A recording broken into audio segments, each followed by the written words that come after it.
So I'm now going to do a video on vegetable oils. Are they toxic and inflammatory? They're not. They're not toxic. They're not inflammatory. Evidence shows extremely strongly the very opposite of this widespread myth. I can't cover everything in this video. There's so many different pieces of misinformation about vegetable oils, but I'm going to cover some of the main points about health outcomes and what we do know in some of the best, highest quality literature available to date. I'm not paid anything to do this. At worst, people could say, "Oh, well, you're shilling for the vegetable oil industry for free." Maybe, but actually, I'm just representing science, and I'm just defending science, and I'm just defending scientific facts, because these issues have implications that go beyond seed and vegetable oils. First off, the mythology, let's see, get my hat straight, I don't know. The mythology that seed oils are toxic and inflammatory based on no evidence, no good evidence whatsoever, based on some speculative reasoning, and then when it's tested in actual studies, you don't find those effects that these speculations would suggest. You would find the reason it's so important to talk about this is there's two main reasons. First is when you get facts wrong about one thing, and you start thinking there's a big conspiracy about one thing that slips and slides into other conspiracies and other beliefs about conspiracy and other things. It is true that sometimes the establishment or modern institutions get things wrong, and sometimes they get things wrong in spectacular form. But it's really important to know when they're getting it wrong and when they're not getting it wrong, because if we distinguish between those two things and we don't just say that it's getting it wrong all the time, then our criticisms aren't diluted. If we provide misinformation about everything, we say everything's wrong, then our criticisms are no longer specific and they're no longer effective. We need specific, effective criticisms that spread widely about the things that are wrong, and then we need the misinformation that's not a real criticism about what the establishment gets wrong. We need that stuff to peter out and to fizzle out and to be demolished. So misinformation actually helps wrongdoers. It helps the establishment, the people within the establishment who are wrongdoers. And it hurts everybody else because it prevents us from effectively solving social problems. So that's the main thing, is like the seed oil issue actually connects to all the other issues of misinformation, and actually every issue of misinformation connects. So the more we debunk misinformation, we make criticism specific, we amplify good criticisms, and we bring down bad criticisms, the more we're going to be serving the social good, and the more we'll be helping people to deal with situations that are suboptimal and bringing ourselves up as a society to an optimal situation. And the other reason is very simple. It's actually specifically related to the domain of nutrition. Whenever you say that seed oils are bad and say butter is good because it doesn't oxidize, it's not rancid, all this stuff is nonsense, by the way. I can't get into exactly why that part is nonsense in this video. That will be for another video, and that will be fun. But the reason that it's important from the nutritional aspect is that one of the most healthy foods people can eat, according to the best literature that we have available, are nuts and seeds, right? Nuts and seeds are extremely healthful. Fatty meat, like red meat, fatty red meat, and especially processed red meat, is extremely unhealthful. And that's very clear. When you say that seed oils are bad because they go rancid, they oxidize, they do all sorts of other nasty things in the body because they've got linoleic acid, etc., you're also actually saying, for some of those arguments, that seeds and nuts are actually bad too, and that the only good food to eat is red meat and fatty meat, fatty animal products, which is not correct. And that's actually directly harmful to the public health. But I'm actually going to talk about some of the evidence for the claim about vegetable oils being toxic or inflammatory, and they're not. Again, evidence shows very strongly the very opposite of this widespread myth.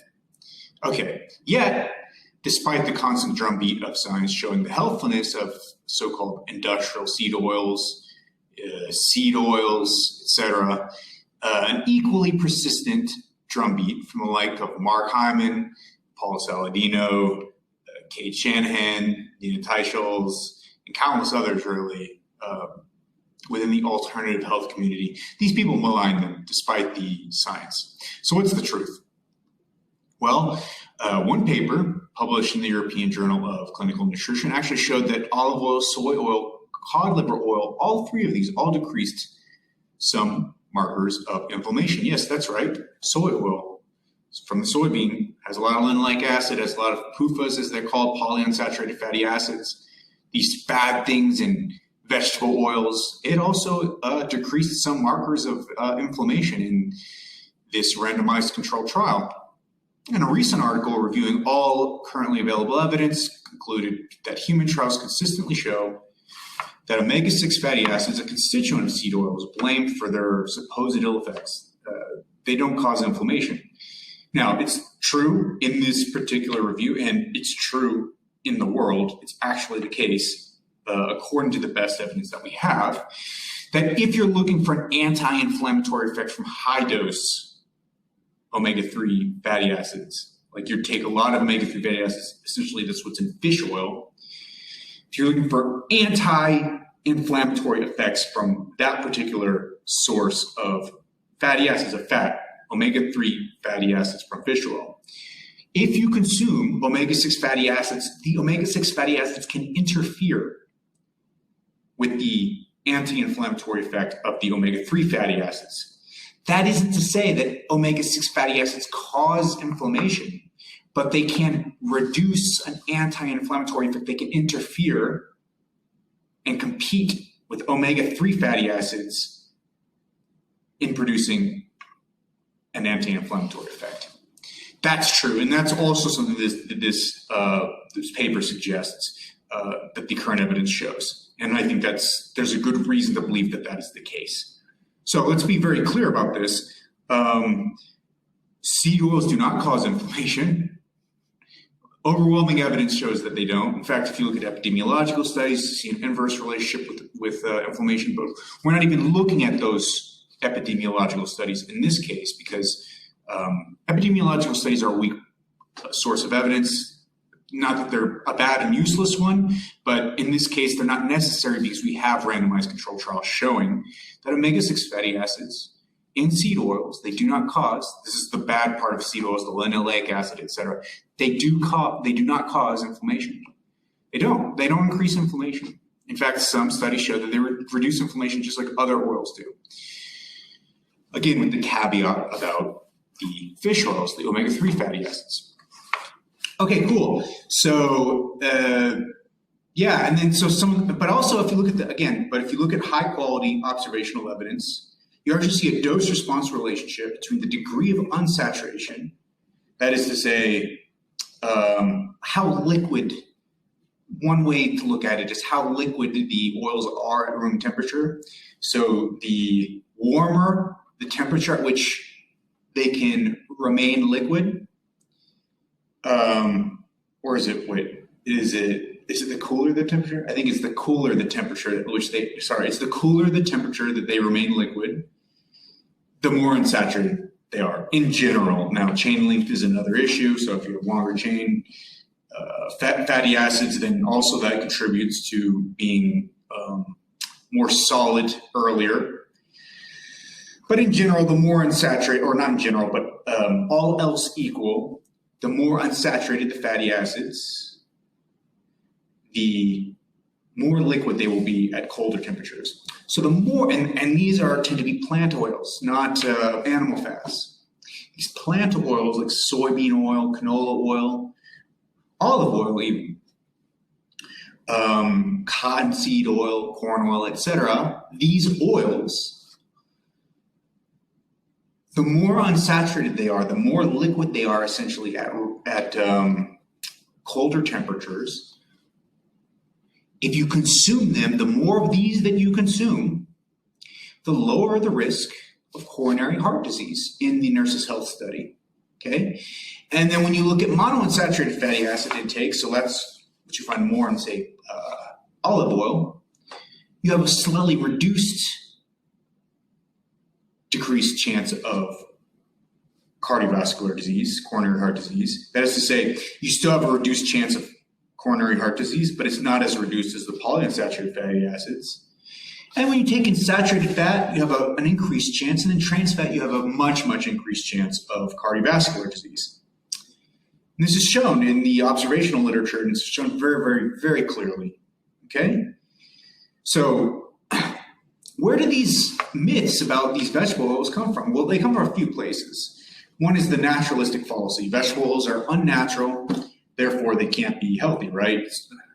But this is a fallacy. It's cooking is unnatural, shoes are unnatural, airplanes are unnatural, toothbrushes are unnatural. The camera that I'm looking into right now and that you're seeing me through on your computer screen is unnatural.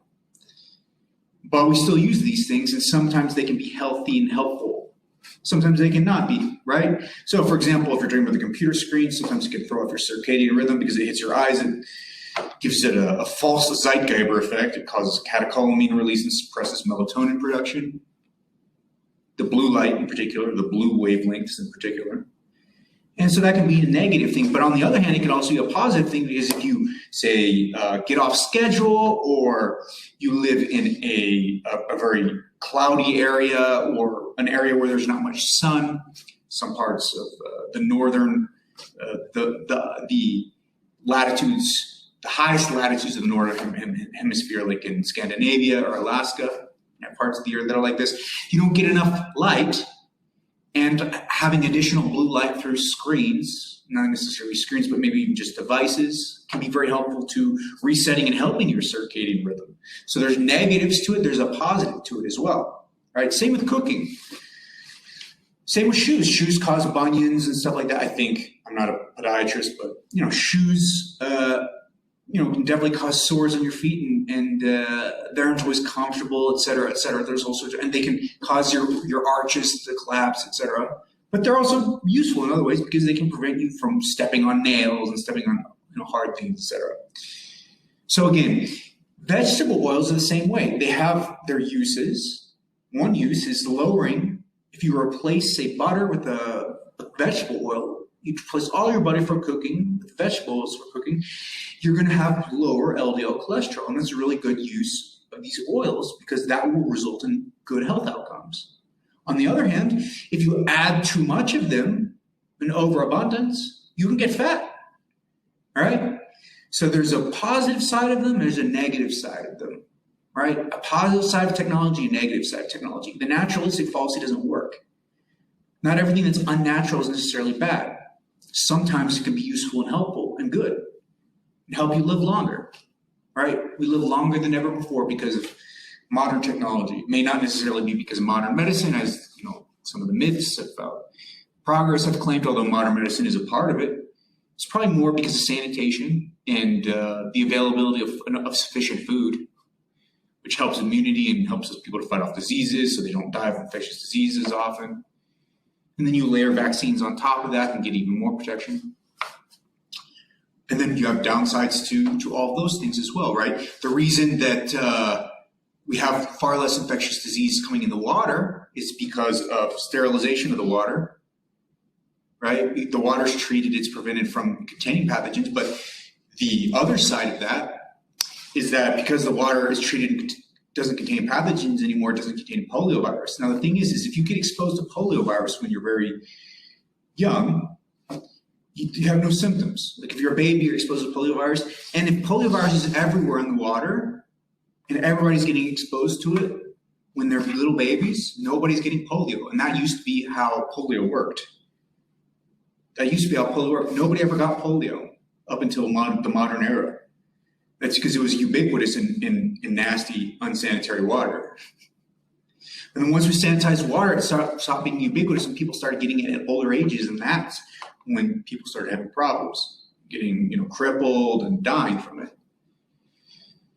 So there's a good side of sanitation, there's a bad side of sanitation. Again, the same thing with the seed oils. Okay, I went off on a tangent there, but it's an important thing to note. Naturalistic fallacy is ridiculous because it's a one-sided view of technology. right? It's a one-sided view of modernity. It's a one-sided view of human inventions. Human inventions have two sides. There's always a good and a bad, a benefit and a risk or a harm. Okay, anyway, let's go on to the next thing with that didactic lecture. The next thing, mechanisms. The second reason that we have this myth about vegetable oils, the first one was the naturalistic fallacy. The second reason is mechanisms about inflammation. So it's true that omega-6 fatty acids, which are in seed oils, again, omega-6 fatty acids have seed oils have a lot of omega-6 fatty acids. These tend to feed inflammatory biochemical pathways. That's what everybody learns in med school, and hopefully that will get phased out soon because that's not very useful for understanding nutrition.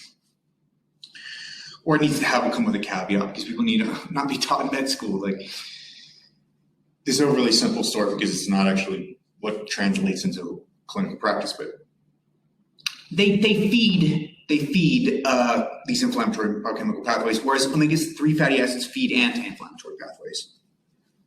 But when you actually test these oils in clinical trials, the evidence doesn't bear these mechanisms out. Why? Because these pathways are actually regulated. You can't just dump omega-6 fatty acids in these inflammatory pathways and then just have them rev up. The pathways are like, no. I'm not doing this. I'm going to turn off my activity now since there's so much of this stuff coming in because it's going to really rev me up. I'm going to turn off my activity so that the body doesn't go into malfunction as a result of exposure to omega-6 fatty acids. The body's not that stupid. And omega-6 fatty acids were present in abundance in many ancestral diets. Many of our ancestors ate nuts and seeds in high quantities, in sufficient quantities to compare to many people's consumptions of vegetable oils, by the way, contrary to what people say. So we were exposed to this, and we weren't getting these drastic inflammations or even low-grade inflammations from low quantities of nuts and seeds because our bodies were like, wait, if this happens to me, I'm not going to reproduce because I'm going to be around crippled because my body's going to be inflamed all the time. So we developed mechanisms to regulate these pathways, these biochemical pathways, and not just allow additional substrate, allow omega-6 fatty acids just to rev them up whenever we eat them. It doesn't work like that. Okay, the third reason. What's the third reason for these myths? Besides those two myths, naturalistic fallacy and mechanisms about inflammation. Well, so the other mechanisms like endothelial dysfunction and oxidation, these are other mechanisms people often cite. Again, however, these mechanisms are contradicted by the available clinical evidence. Endothelial dysfunction none of these things actually result in negative health outcomes. Okay, so it's based in like weird interpretations of science that aren't valid anymore or were never valid and always controversial, but are stated as fact today on social media. All right. Okay, but what the case of seed oils teaches us is that coming to conclusions based on mechanisms or plausible intuitions, like the naturalistic fallacy, that's inappropriate. We need to pay attention to the human evidence.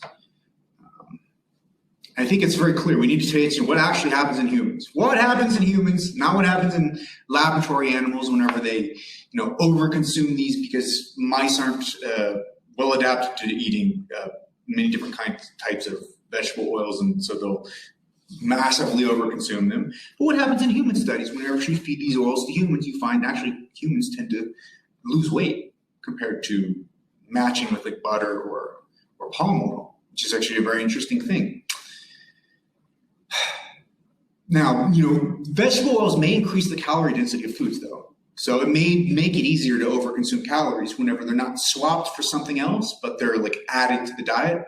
So we don't want to add vegetable oils to the diet on purpose, because they're easy to add. Trust me. And everybody knows that who's done home cooking. Oh, it's so easy to add a bunch of oil. So easy. But if you compare them to the alternative, if you replace gram per gram, you're like, I'm not going to replace 1 gram or 10 grams of butter with 100 grams of vegetables. I'm going to replace 10 grams for 10 grams. Vegetables are far healthier.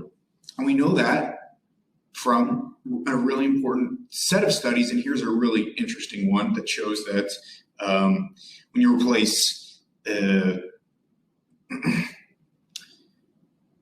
When you eat butter, you have a higher risk of total death. You eat margarine, you have a higher risk of total death. But when you replace this with corn oil, olive oil, canola oil, you get a lower risk of death. Same goes with cardiometabolic mortality, by the way, as well as heart disease. So replacing butter with oils is a good idea. Replacing lard with oils, replacing margarine with oils, those are all good ideas.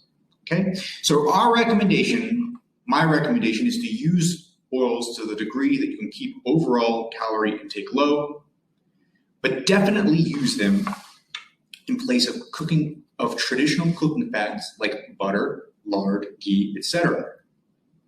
The science supporting this recommendation to prevent disease is among the strongest we have in nutrition. So that's the video.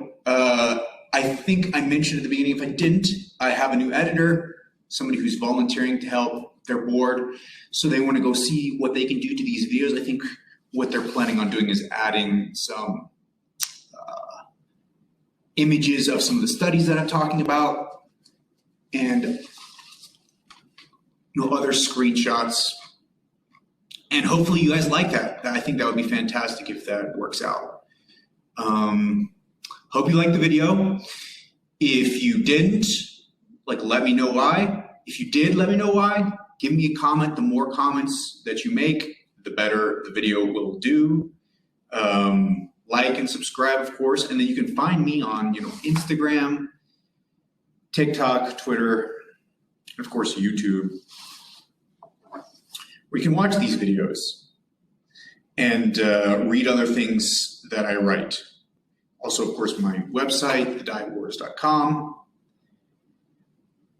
So yeah, the handle for those will be Kevin in Bass, Kevin in Bass. That's Kevin, and then my middle initial N is actually, if you don't really want to say that, I'll not say that here, but my middle initial is N. So there's two N's. Kevin, it's like Kevin with two N's, and then Bass, B-A-S-S.